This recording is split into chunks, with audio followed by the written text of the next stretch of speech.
గురుగారు నమస్తే. నమస్కారం అమ్మా.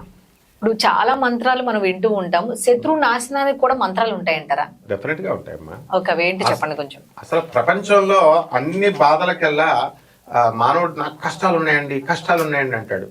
ఫస్ట్ కష్టము శత్రుబాధే.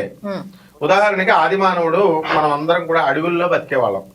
అడవిల్లో బతికితే మనకి ఇల్లు లేదు, అప్పుడు ఇల్లులు కట్టుకొని జంతువులు, మనము కుక్కలు, నక్కలు, పులులు, సింహాలు అన్ని ఒక చోటే ఉండాలి. అవి ఏం చేస్తుంది? పులి దాని సహజ స్వభావం సింహం వచ్చి మనల్ని పట్టేసుకుంటది, అది చంపేస్తుంది. ఎలుగుబండి వస్తుంది, చంపేస్తుంది. అటువంటి టైంలో అది శత్రు బాధ అంటే అర్థం అదనమాట. అప్పుడు మానవుడు తన తెలివితేటలతో రాళ్ళని ఇలా కొడుతూ అగ్ని చూపిస్తే వీటిని భయపెడుతుంటే జంతువుల్ని ఇలా ఒకదాన్ని కంట్రోల్ చేసుకుంటూ స్పీడ్ గా పరిగెట్టడం నేర్చుకుని చెట్టు ఎక్కడో నేర్చుకునేవాడు. పులికి చెట్టు ఎక్కడో రాదు, ఎక్కేసేవాడు. అలా గుహలోకి, డెన్స్ లోకి, కేవ్స్ లోకి దాక్కుంటూ ఇలా తెలివితేటలు అభివృద్ధి చేసుకుంటూ వచ్చాడు. ఇది అంటే శత్రు పీడ నుంచి మనం రక్షించుకున్నాం.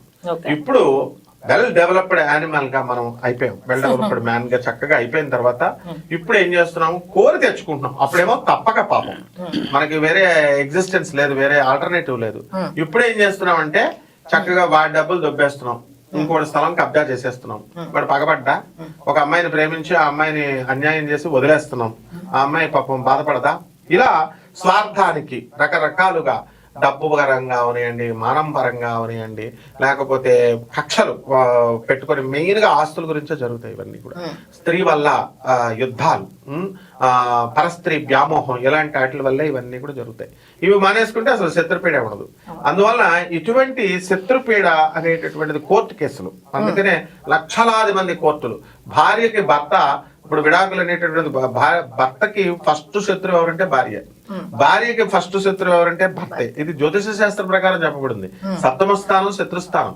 ఆ శత్రుస్థానంలో భర్త ఎదుర్కొండగా ఎప్పుడు నువ్వు ఇలా చేసావు, నువ్వు కూర ఇలా ఉండవు, నువ్వు ఆ రోజు ఉప్పెక్కు వేసావు, ఈ చిన్నవే పెద్దవి అయిపోతాయి. శత్రుత్వాల్లాగా డైవర్సులు, ఈ గోలు, గడుగుడ్డు అయిపోతున్నాయి. కాబట్టి ఈ శత్రుపీడలన్నీ కూడా పోయి హ్యాపీగా ఉండాలంటే మనకి ఈ యొక్క తాళపత్ర గ్రంథంలో చక్కగా మనకి అనేక రకాలైనటువంటి మంత్రాలు ఇవ్వబడ్డాయి. ఎవరికి ఏ మంత్రం కావలిస్తే ఆ మంత్రం తీసుకోవచ్చు. ఎవరికి ఏ దేవత ఇష్టమో ఆ దేవతా మంత్రాలు తీసుకోవచ్చు. దత్తాత్రేయుడి ద్వారా వెళ్ళొచ్చు, ఆంజనేయ స్వామి వారి ద్వారా వెళ్ళొచ్చు, దుర్గాదేవి ద్వారా వెళ్ళొచ్చు. ఓం నమో భగవతే విచిత్రవీర హనుమతే ప్రళయకాలాన ప్రజ్వలనాయ ప్రతాప వజ్రదేహాయ అంజనీ గర్భ సంభూతాయ ప్రకట విక్రమ వీర దైత్య దానవ యక్ష రక్షోకణ గ్రబంధనాయ భూతగ్రబంధనాయ శాకిని డాకిని గ్రబంధనాయ కాకిని కామిని గ్రబంధనాయ. ఇట్లాగా శత్రుగ్రహ బంధనాయ, శత్రువుల్ని గ్రహం బంధిస్తాడు ఆయన. అలాగే దత్తాత్రేయుడు, ఓం దాం దత్తాత్రేయాయ నమః మమ శత్రుం నాశనం కురు స్వాహ. అలాగే ప్రత్యంగిర అమ్మవారు, ప్రత్యంగిర అమ్మవారు కూడా ప్రతి అంగిర అంటే మనకి ఎవరైతే ఏదైతే చెయ్యాలని ప్రయత్నిస్తారో, అసలు శత్రువు అనేటటువంటి వాడు వీళ్ళకి కీడు చెయ్యాలి అని ఆలోచించే లోపలే ప్రతి అంగిరా వెంటనే తిప్పి కూడా వేస్తుంది అనమాట వాడికి. అందువల్ల ప్రత్యంగిర అమ్మవారు అంటే భయం అందరికీ కూడా. సో ఈ విధంగా ఈ సప్తమాతృకలు అంటాం వీళ్ళందరినీ కూడా, వారాహి అమ్మవారు వీళ్ళంతా కూడా. అలాగే దుర్గాదేవి క్షేమకరమైనటువంటి తల్లి. అందువలన దుర్గాదేవి యొక్క మంత్రాన్ని కనుక మనం జపం చేసుకున్నట్లయితే తప్పకుండా ఈ శత్రుపీడ పోతుంది. అండ్ ప్రాక్టికల్ గా ప్రతి ఒక్కళ్ళకి కూడా అనుభవం మన బెజవాడ కనక దుర్గమ్మ తల్లి.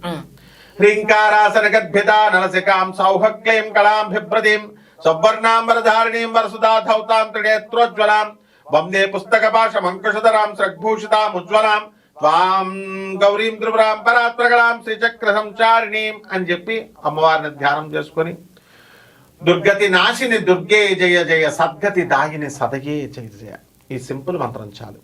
ఓం హ్రీం దుం దుర్గాయై నమః, ఓం హ్రీం దుం దుర్గాయై నమస్వాహ, ఓం హ్రీం దుం దుర్గాయై మమ సర్వశత్రున్ భస్మం కురు అంటే చాలమ్మ. ఇప్పుడు దుర్గాదేవి మీద చక్కగా అమ్మవారి మీద ఒక పాట ఆదిత్యరామ్ గారు పాడతారు. ఓం హ్రీంకారాసన గర్భిత నలసికాం సౌక్లీం కళాం బిభ్రతిం సౌవర్ణాంబరధారిణీం వరసుధాధౌతాం త్రినేత్రోజ్వలాం వందే పుస్తకపాసమంకుశధరాం స్రగ్భూషితాముజ్వలాం త్వాం గౌరీం త్రిపురాం పరాత్పర కళాం శ్రీచక్ర సంచారిణీం శ్రీచక్ర సంచారిణీం. ఓకే, ధన్యవాదాలు. ధన్యవాదాలమ్మా.